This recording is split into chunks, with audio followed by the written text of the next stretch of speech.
RBAR, Rap Battle Analyst Reacts. Ngayon, kakapost ng isa buhay bracket 2026.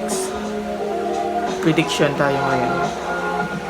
Unang battle sa left side, Shay versus Bagsik. Parang ano lang din. Parang level 1 ng Fit Room versus EJ. Pero may dama yan, pero syempre Shay yan. Mas mabagsik kaysa kay Bagsik. Bars. Ang pangalawa sa left side, Slack 1 versus Krega. Last battle na napanood ko kay Krega is Small Room. Panalo siya doon. Tapos kay Slack 1. Last battle ni Slack 1 is... Hindi ko na matandaan yung last battle ko na natandaan kay Slack 1 is yung kasama niya, K-Ram versus K-Ram sa Slack 1. Yung 2x2 sa ahon. Pero kung Krega versus Slack 1, pag lumabas yung Slack 1 na kinalaban ni Ruffian, panalo siya Slack 1.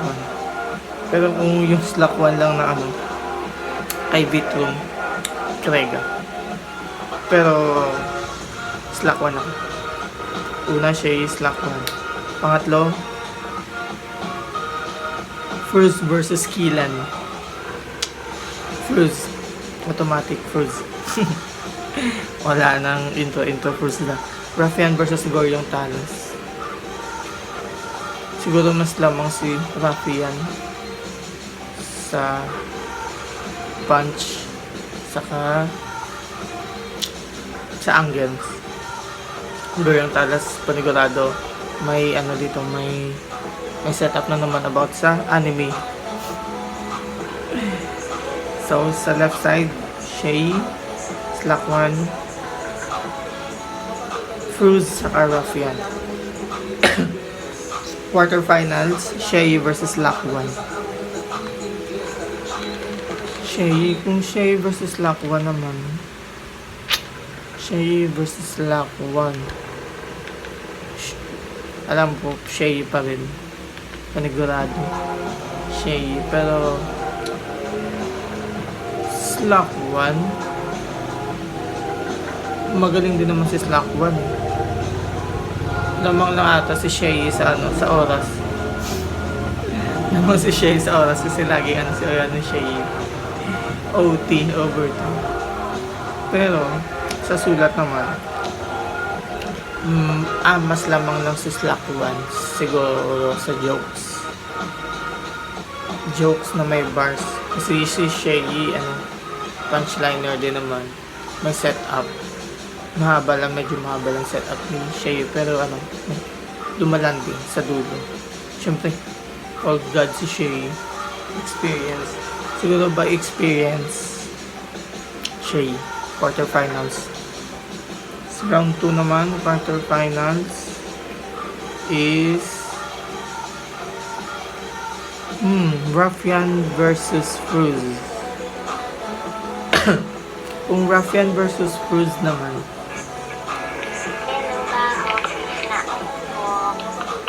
syempre veterano na si Fruz. Pero kung consistency, dun pa rin ako kay Ruffian. Kasi si Ruffian ngayon, yung career niya is pababa. So Ruffian ako versus Fruz. Pero depende. Pag lumabas yung Fruz na yung naging champion ng 2x2 o yung Fruz na kinalaban ni Quick, malakas yung Fruz na yun. Pero sa ngayon, sa napapanood ko nung last year, Ruffian mula kay GL, malakas na kay GL, papunta mula kay Plaridel, JD, gusto pa nakalaban ni Ruffian. So yung latest, kahit natalo siya ni Enzyte, malakas pa rin yun. So Ruffian. Semifinals, Shay versus Ruffian. Same lang ng same lang sila, madaming angles. Maraming scheme, wala sila, hindi pala sila na-flow masyado. Pero si Shay, kasi ano eh, napanood ko din yung Shay sa PSP. Magaling din si Shay din.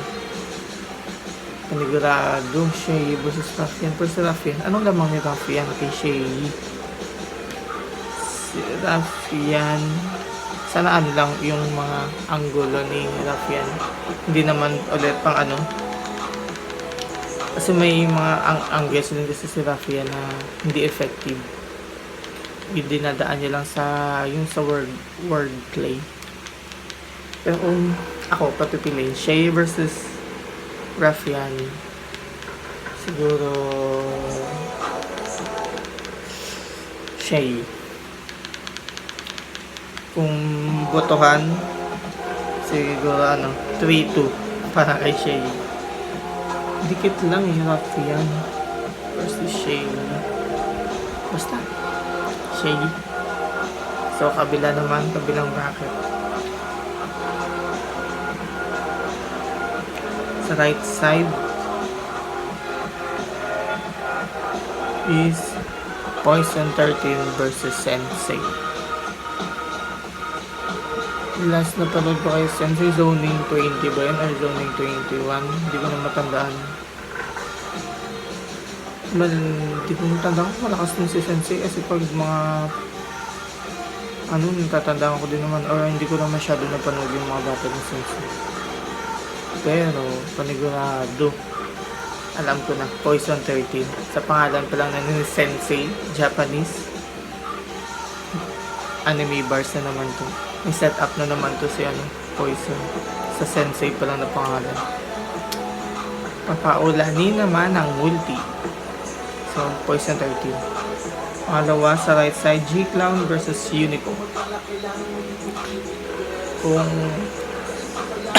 sa past battles lang, syempre Unico. Magaling din naman si G-Clown, syempre kalaban niya kasi dumikit nga siya kaya ni Looney. Sa buhay champion na yun. Kasi Unico kabatch ni GN. Wala nang wordplay Unico. Magaling na ngayon si Unico. So, kung G-Clown versus Unico, grabe yung thermometer, yung Surgeon bars, yung scheme ni yung about sa thermometer, grabe. Sheesh. Yung sa Royal Rumble, so Unico. Pangatlo, sa right side, Harlem versus Manda Baliw. Ito dikit, syempre jokes over bars, or bars over jokes. May bars, may jokes. Kaya si Manda Baliw si Harlem pa, mas si Harlem, may experience si Harlem. Last battle ni Manda Baliw, pero medyo tinalo siya, diba? Round 1 pa lang, taglag nata si Manda Baliw nun. Tapos si Harlem naman, yung versus Katana. Ano ba yun? Malakas doon si Harlem. So kung sa past battles, pero malakas din si Manda Baliw nung kay Zaito eh. Sa sulat, tapos sa angles, mas Manda Baliw ko rin, mas siya recency bias, mas siya ngayon sa crowd. Pero kung sulat, pag lumabas yung Harlem na yung kumalaban kay Katana, Harlem to. Pero pag siniraso ni Manda, tulad ng battle niya kay Zaito. Manda to, di ko alam. Harlem versus Manda Baliw. Siguro Manda Baliw na lang ako. Pangapat na last, Shaboy, the undefeated versus Isdang Oro, sa Maestro. Pero sana preparadong sak. Pag naging preparadong sak, burado lahat sa right side. Pero kay Shaboy muna tayo. Okay lang, dinadaan niya sa concept, sa props. Yung siya panalo nung Royal Rumble. Shaboy, the undefeated versus Sak Maestro. Depende. Pag nag-choke, Shaboy. Pero, matagal na hindi bumabati si Sak sa preparado na si Sak. So, Sak Maestro. Quarterfinals, Poison versus Unico. Dito, pag mahaba yung setup ni Unico, kasi medyo may mga battle si Unico na mahaba yung setup niya. Yung sa zoning ba yun? Hindi ko na matanda, mas nag-battle si Unico na ano. Talo ata siya dun. Mahaba ka. Pero si Poison, punchline niya may setup. Ba't di pa pinag-iisipan? Siyempre panigurado Poison. Semifinals. Tapos round 2 naman sa quarterfinals. Yung kay Manda Baliw versus Sak Maestro Manda Baliw. Natawag din naman si Sak sa Joker kay Sinyo. Pero posible siyang matalo. Magaling na kayo si Sak din alam, pero bias kay Sak sa experience. So, kaya ako, Sak Maestro. Semifinals, Poison versus Sak Maestro. Dito tayo mahihirapan. Kompleto Ricardo silang dalawa eh. Poison. Siyempre Poison yun. Tapos, Sak Maestro.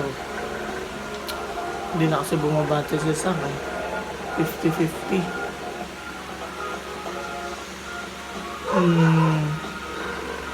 Sige, sa lamang muna tayo. Sa lamang, mas lamang si... bumulti din naman si Sak eh. Mas lamang si Sak sa Haymakers. Kasi mas... Tapos kung sa concept naman, tumutrain of thought na rin si Poison eh. So sa concept, siguro lamang si Poison. Pero sa Haymaker, sa punch, mas lamang ata si Sak. Sa multi, syempre si malakas sa multi si Poison. Pero, ang mananalo si Poison versus Sak Maestro. Parang Poison kasi sa mga past battle ni Poison. Parang walang talo si Poison. Okay, gets ko na. Siguro sa consistency, hindi masyado parehas na naman na hindi yata consistent. Nag-choke din si Poison, nag-choke din si Sak. Dalawa na lang sila panalo. So, Shay versus Poison muna tayo. Shay versus Poison. Kung sa finals. Shay versus Poison sa finals. Feel ko lamang si Shay. Ina-imagine ko pa lang. Kasi, battle din ate si Shay sa pistol. Kung nakakatanda. Basta si Shay. Si Shay. Mukhang na-imagine ko na dudurugin niya si Poison. Magalang din. Hindi naman si Poison. Idamang dadamay. Damayan na naman. Hindi ko alam kung sino mas lamang. Pala sa akin, nag-feel ko mas lamang si Shay. Pero kung Shay versus Sak, ito magandang battle. Ito punuan yung venue sa Ahon. Ahon 17. Shay versus Sak Maestro. Sak Maestro versus Shay. Hindi ko alam. Dalawang old gods. Or mas matagal ata si Shay kaysa kay Sak. Batch 3 or batch 4 ata si Sak. Batch 1 si Shay or batch 2. Batch 0, batch 1. Shay. Tagal si Shay. Shay. Si Deadpan ba si Shay yun? Deadpan. Sigurado may setup na naman to si Shay. Si Shay. About sa niya. Anti-ego. Si Shay versus Sak. consistent kasi si ano, Shay, kasi may experience na si Shay sa ano, sa isa bukan, naging champion na eh. So, fake consistency, Shay, back-to-back champion. Hindi pala back-to-back kasi matagal na siya na champion. 2-time champion na. So, Shay versus Poison, medyo dikit. Hindi ko alam. Depende lang siguro sa preference na ano. Pero kung ako pipiliin, pwedeng Poison eh. Pwede din Shay. Pero kung Shay versus Zack, Shay. So feel ko Shay pa rin kaysa kay Poison.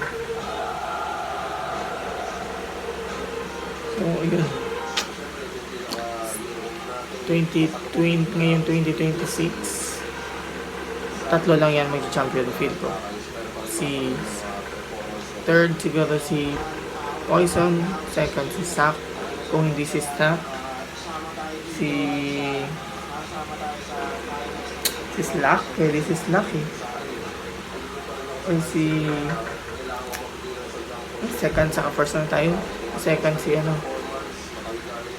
pwede si Poison, pwede si Zack, pwede si Shay. Pwede ding mag-first, mag-champion si ano, champion si Shay, Poison, Zack. Then, sa kanilang tatlo lang, third, second, first. So, yun, prediction ko lang. Pero may mga ano din naman, may mga multiverse na pwedeng maging champion si ano, Unico, mga Dark Horse. Unico, Rafian. Bago si Rafian, Unico, Rafian, or Amanda Baliw. Kaya, pwede din sila maging ano, finalist. Yeah, good luck sa inyong lahat.